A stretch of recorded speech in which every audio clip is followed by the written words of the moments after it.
Once upon a time, I played a game called Top Gear, a racing game for the Super Nintendo from Kemco, and it was a fine racing game for the Super Nintendo. Then I played the sequel called Top Gear 2 for the Super Nintendo, and it was a far superior racing game for the Super Nintendo. And then Top Gear 3000 came across my radar, and we'll get to that one of these days. Anyway, much to my surprise, I discovered Top Gear 2 also graced the Sega Genesis in 1994, sometime after the release of the SNES original, and is the only game in the Top Gear series by Kemco to grace Sega's 16-bit machine. Now, the Mega Drive is no stranger to quality racers. The Lotus series, for example, is one of those top-tier racing games that is an outrun, and sure as shit, Gremlin Interactive adds to that impressive lineup with this sublime version of Top Gear 2, which plays about as well as those games, and that's not a bad thing because those games are good, and so are the Top Gear games, they're all good, and that makes this good. You got that? Good. Top Gear 2 has you participating in a global racing competition for the right to be called the best in the world, and that entails traveling across 16 countries or so, each one sporting about 3 or 4 tracks for you to race in.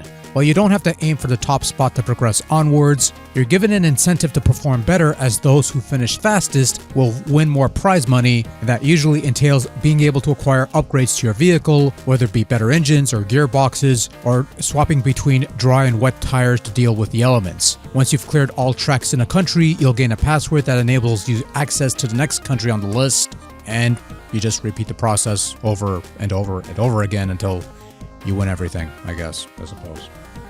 The tracks you race in offer something of a decent challenge, though balance is not always the best in this regard, with some tracks being easier than others even during the later portions of the game, and even early on there's a couple of trouble tracks that I had trouble with. Still, it's the same idea all around: speed past cars, avoid collisions, collect some pickups such as bonus money, speed boosts, and nitro boosters, of which you have a limited supply to use in moderation, and just be mindful of your surroundings, try not to crash into things, nothing explodes.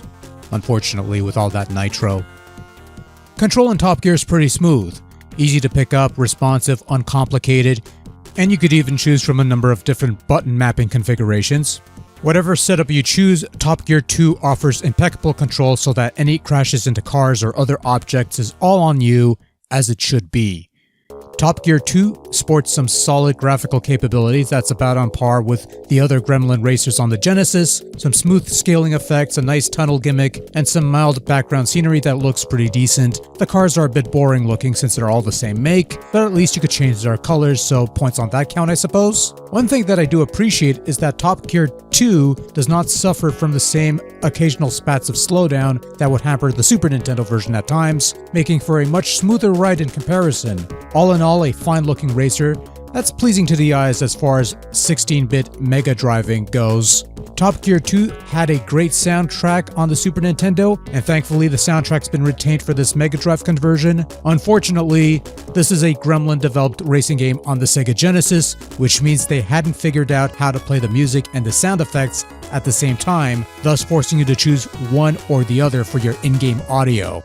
For my part, I always stick with the music.